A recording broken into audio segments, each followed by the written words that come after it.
How does someone get infected with brain-eating amoeba? Is it through water?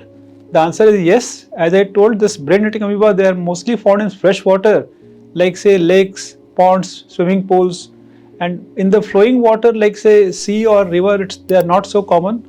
So if someone goes for a bath or swimming in this water which is infected with brain-eating amoeba, they can get infected, and the water enters through the nose, and from the nose the same amoeba can enter the brain, and that is how these people can get infected.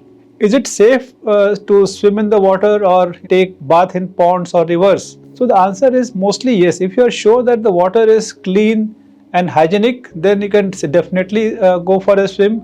But if there is any doubt that the water may be infected and not clean, then it is better to avoid swimming.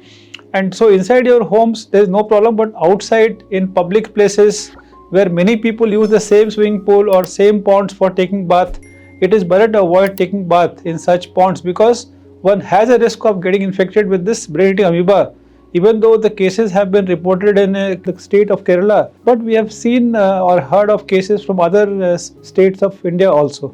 Can brain-eating amoeba infection spread from one person to other person? The answer is no, because the amoeba enters from the nose to the brain, and so it is not possible for that infection to spread from one person to another. Also, the infection does not spread by drinking water that is contaminated. So the only route of entry of this amoeba into the humans is through the nose. So infected water has to enter the nose, and then it has to enter the brain. So you can safely stay with the person who has the infection, take care of them if it's your family member, and also if you share food or water, there is no risk of getting this infection. Can the brain-eating amoeba infection be treated properly if it is diagnosed early? So as we know that this brain-eating amoeba infection is very fatal, and based on the previous reports, more than 90% people used to die.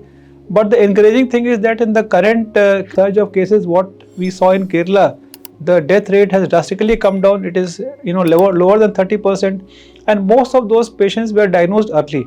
So definitely, if the infection is diagnosed early, at the earliest sign, the symptoms can be fever, mild headache, vomiting. So at that stage, if you consult a doctor, and if you give a history of taking bath in a pond or lake or swimming pool which is used by public, then definitely tests can be done to confirm the diagnosis, like say brain scanning and lumbar puncture, and early treatment can definitely save more lives.